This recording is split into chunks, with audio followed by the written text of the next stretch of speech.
Hi, folks. Keith Johnson here. Today, as part of my continuing expose documenting the long-running con game of Wolfgang Halbig, I'm going to share a clip from almost 1 year ago where this imposter can be heard blatantly trying to pass himself off as a homicide investigator. And while we're at it, I'm going to also slip in a quick little debunking here of an off-cited quote-unquote anomaly that turns out to be no anomaly whatsoever. Okay, so this clip comes courtesy of Deanna Spingola's American Free Press Radio program, circa February 11th, 2014. This was shortly after Wolfgang burst onto the scene, and he calls into the program to take issue with Deanna because she simply isn't buying into his BS. Now, this is a little more than 2 minutes long, and although he identifies himself as a homicide investigator straight out of the gate, I'm going to play the whole thing because this entire monologue is what really cinched it for me. Halbig demonstrated that he really has no clue, not just about homicide investigations, but about police work in general. Now, don't get me wrong. I do not dispute the fact that Halbig was a Florida state trooper in his youth, but that was a long time ago. And listening to this interview makes me question if he had any field experience whatsoever. And even if he did, it's clearly obvious that he has failed to retain most of what he learned in that academy almost 4 decades ago, and what he does manage to remember is now obsolete. In fact, he seems to be more familiar with the way police are portrayed on television than in real life, and perhaps that's the profession he should have been in, because show business is certainly something he has an aptitude for.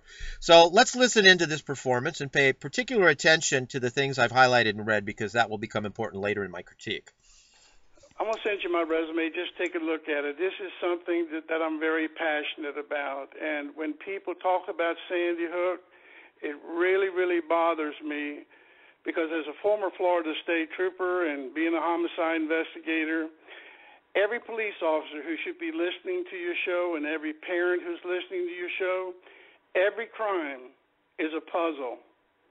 And we in law enforcement as investigators, we put the puzzle together in order to catch the suspect or those that harm us.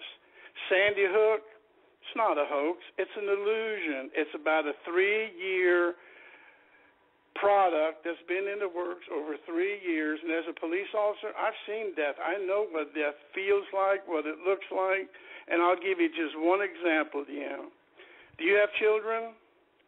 I do. Deanna, I can promise you this with my heart, that if your daughter or son happened to have been at Sandy Hook that morning and you got the call that there were shots being fired inside that elementary school, you and your husband, you would do whatever it takes to get that school. You'll get as close as you can to that school. And all of a sudden you find out late in the afternoon that somehow your child, this is hypothetical, your child has been shot and killed at the school. They're going to transfer her body down to the medical examiner's office. Deanna, I promise you, I've seen it when I worked in Miami. I saw it every day. Those parents will kick that door down to touch their child, to kiss their child, to say goodbye. They will not look at a picture and suffice. I will promise you they will do whatever. They don't even want to let go of the body. I've seen children burn body. It doesn't make a difference. Those parents want to grab hold. And I'll tell you what, it takes every ounce of energy to get them to release. I have never, ever, whether it's Columbine, Bethel, Alaska, Jonesboro, Arkansas, I don't care what school shooting we've had, I've never seen a medical examiner hand pictures to parents and not one of them didn't kick that door down. Deanna, it just doesn't happen. That's one piece of the puzzle. That's one big bowl of Kool-Aid he's serving up to those who got their police science degrees from TV shows like CSI or Law and Order. Now, Wolf would have us believe that things in real life play out pretty much like they do on television, where the coroner brings the next of kin downstairs into a cold room full of bodies, pulls out a drawer, lifts the sheet, and the camera cuts to a woman who cups a hand over her mouth and faints. Well, that's why they call it drama, but this isn't a TV show, and Chief Medical Examiner Wayne Carver made a very wise and prudent real-world decision to handle identifications the way he did. Now, let's hear the man speak for himself.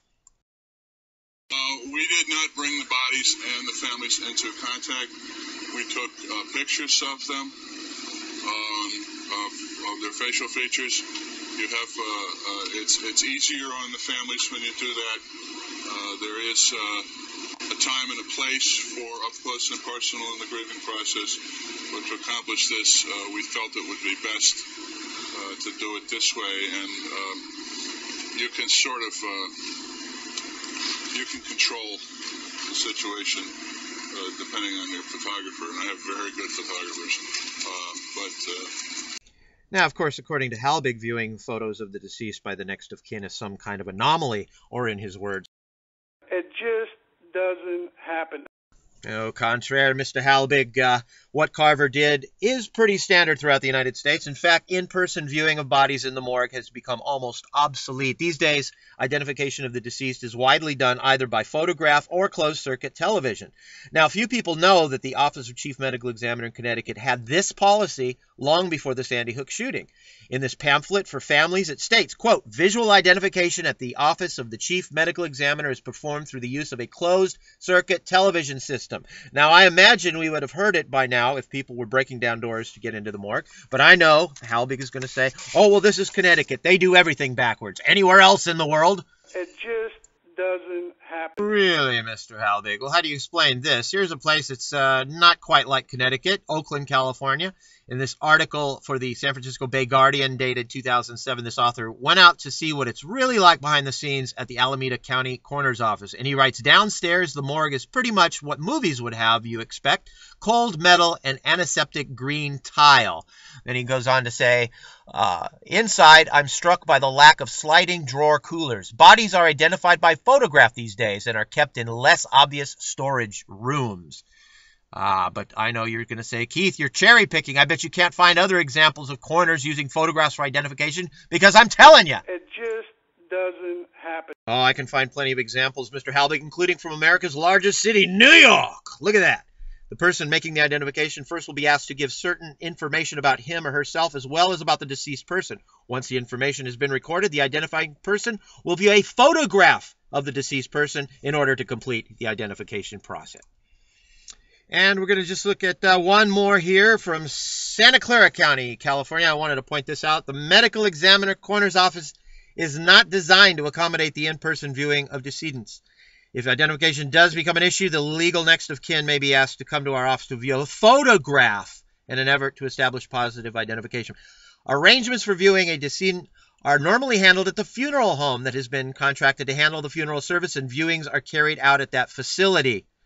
And that's precisely what Carver meant by a time and a place for the up-close and personal. It's at the funeral home. Now, of course, Halbig would have you believe that the morgue was the last opportunity for the parents to see their children, as if they were going directly from there to the grave, which is not true at all. And for those unaware, there's an interview in the New York Daily News with Daniel Honan, the director of Honan Funeral Home in Newtown, who hired 25 to 30 staffers to help handle the funerals of 11 of the 20 grade school victims. Yeah, this guy's family has been in the business since 1913 and is yet another living witness to these slaughtered children. Are you going to call him a liar, hoaxers? Now, folks, I'm going to ask you to once again put on your thinking caps and use logic and reasoning here. All evidence aside, does it make more sense what Halbig proposes? I mean, picture this. You got a makeshift morgue out in the parking lot with parents lined up to come in and view 20 butchered children. How do you make that work exactly? I mean, even Halbig himself said that you have emotionally wrecked parents, and once they see their children, it takes every ounce of energy to get them to release. And he's just talking about one or two parents. Imagine 20 or even 40 parents. Now, I ask you again, how exactly do you make that work?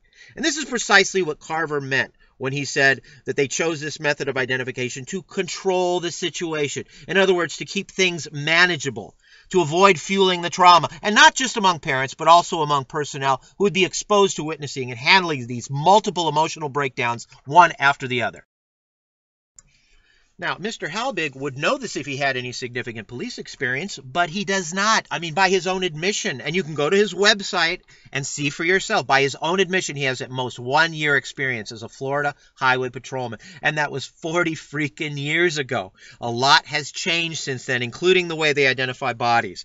Now, let that sink in for a moment, folks. Your Sandy Hook law enforcement expert, has 1 year experience as a highway patrolman 40 years ago. Now, I know you're going to say, well, at least he's honest on paper. Yes, but everything else is a fantasy out of that 1 year that he's had.